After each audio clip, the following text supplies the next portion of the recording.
अस्सलाम वालेकुम dear student. आज हमने 11th क्लास की जो केमिस्ट्री है इसका chapter number 1 periodic table and periodic properties का जो टॉपिक है क्विक चेक 1.8 के कुछ शॉर्ट क्वेश्चंस हमने यहाँ पे सॉल्व करने हैं। हमारा पहला शॉर्ट क्वेश्चन यह है कि जिंक रिएक्ट विद HCl। जब ये HCl के साथ रिएक्ट करेगा तो जिंक क्लोराइड बनाएगा। जब ये NOH के साथ रिएक्ट करेगा तो सोडियम जिंकेट बनाएगा। तो आपने बताना है कि give equation and also predict the type of this oxide की ये जो ऑक्साइड है ये किस किस्म का है। तो सबसे पहले बात आप ये बताओगे कि zinc oxide is amphoteric oxide. ये एक एम्फोटेरिक ऑक्साइड है। एम्फोटेरिक ऑक्साइड क्या होगा कि those oxide which act as a base as well as an acid. जो एसिड का काम भी करेगा बेस का काम भी करेगा उसे आपने बच्चों एम्फोटेरिक ऑक्साइड्स कहते हैं। अब इसके आपने रिएक्शन बता देने हैं। रिएक्शन ऑफ जिंक ऑक्साइड, सबसे पहले इसका रिएक्शन आएगा HCl के साथ। तो ये बेटा हमारे पास जिंक ऑक्साइड होगा। यहाँ पे आपने 2 मोल HCl के ले लेने हैं। जब इसका हम रिएक्शन करेंगे तो इसके नतीजे में it can be form zinc chloride plus water, water बनेगा। इस केस के अंदर ये जो जिंक ऑक्साइड है it act as a base, ये बेस के तौर पर काम कर रहा है और ये एसिड है। एसिड और बेस का जब रिएक्शन होता है तो बच्चों साल्ट और पानी बनेगा। अब सेकंड आपने रिएक्शन लिखना है विद NOH के साथ। तो ये जिंक ऑक्साइड है प्लस ये NOH है, सोडियम हाइड्रोक्साइड है। जब ये इसके साथ रिएक्शन करेगा तो it can be form sodium zincate. तो ये बनेगा बेटा Na2ZnO2। इसे हम कहते हैं सोडियम जिंकेट। ये सोडियम जिंकेट बनेगा, जिंकेट बनेगा, साथ हमारे पास वाटर बनेगा। तो यहाँ पे क्योंकि जिंक ऑक्साइड जो होता है वो एक बेस के साथ रिएक्शन कर रहा है इसलिए इस केस के अंदर ये जो जिंक ऑक्साइड है that act as an acid, ये एसिड के तौर पर काम कर रहा है। अब नेक्स्ट बेटा हमारा बड़ा मजे का क्वेश्चन है कि why AlCl3 is an acidic halide. कि AlCl3 जो होते हैं वो एक एसिडिक हैलाइड है लेकिन NaCl इज नॉट। NaCl जो होते हैं वो एक एसिडिक हैलाइड नहीं है। व्हाई? तो इसकी रीजन क्या है कि जब आपने AlCl3 को यानी एल्यूमिनियम क्लोराइड को बेटा पानी के अंदर डालते हैं तो एल्यूमिनियम क्लोराइड क्या करता है, जब ये पानी के अंदर डिसॉल्व होगा then it can be form AlOH thrice यानी एल्यूमिनियम हाइड्रोक्साइड बनेगा। साथ इसके 3 जो है मोल जो है वो HCl के बनेंगे। अब इस रिएक्शन में हुआ क्या है कि ये जो एल्यूमिनियम है जब ये पानी के करीब जाता है तो पानी के मॉलिक्यूल को तोड़ देता है और इस तरीके से ये जो OH होता है ये एल्यूमिनियम के साथ रह जाता है जबकि ये H आयन यहाँ से रिलीज होकर चला जाता है। सिमिलरली यहाँ पे बेटा एक और वाटर का मॉलिक्यूल इसके साथ अटैच होगा तो यहाँ से ये H टूट के अलग हो जाएगा। जहाँ पे बेटा एक और वाटर का मॉलिक्यूल इसके साथ अटैच होगा तो ये H यहाँ से रिलीज हो जाएगा। इस तरीके से 3 हाइड्रोजन आयन जो होते हैं वो यहाँ से रिलीज हो जाते हैं, वो क्लोरीन के साथ जाके मिल जाते हैं और ये AlOH थ्राइस एल्यूमिनियम हाइड्रोक्साइड बनता है। That reaction is called hydrolysis. तो इस रिएक्शन को बेटा जो आपने नाम देना है इसे आपने हाइड्रोलाइसिस कहते हैं या हाइड्रोलिसिस कहते हैं। व्हाई? क्योंकि AlCl3 the reaction in which water molecule can be break up into OH ion and H ion by the reaction of an acidic salt या any salt is called hydrolysis।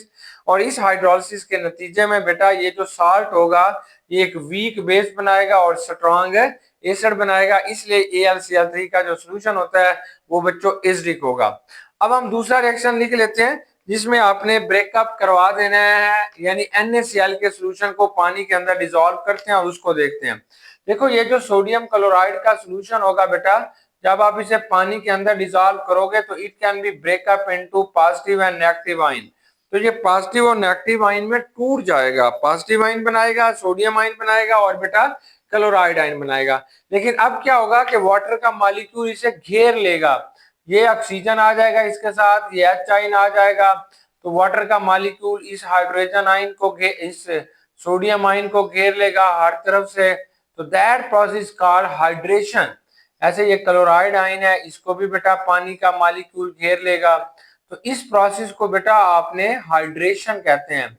और ये जो hydration है इसके दौरान water का molecule नहीं टूटता। Due to this reason NaCl का जो सोल्यूशन होता है वो हमारे पास न्यूट्रल होता है जबकि AlCl3 का जो सोल्यूशन होगा पानी के अंदर वो एसिडिक हो जाता है। नेक्स्ट बेटा हमारे पास क्वेश्चन आता है कि PCl5 ये हमारे पास एक क्लोराइड है, NCl3 वुड बी एसिडिक और बेसिक। क्लोराइड। तो आपने ये बताना है कि PCl3 और NCl3 जो होते हैं वो एसिडिक होते हैं या बेसिक क्लोराइड है, ये आपने बताना है।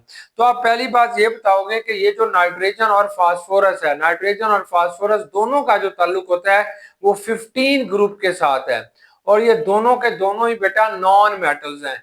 और जो नॉन मेटल्स जब क्लोरीन के साथ मिलते हैं तो इनके बनने वाले जो हेलाइड्स होते हैं वो एसिडिक होते हैं, एसिडिक।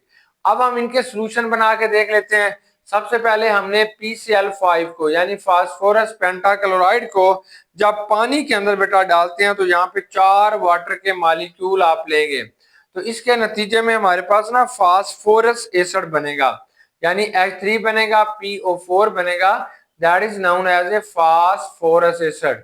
तो ये फास्फोरस एसिड बनेगा और साथ बच्चों हमारे पास यहाँ पे 5 HCl के मॉलिक्यूल बनेंगे। तो ये आपके पास एक एसिडिक क्लोराइड हुआ।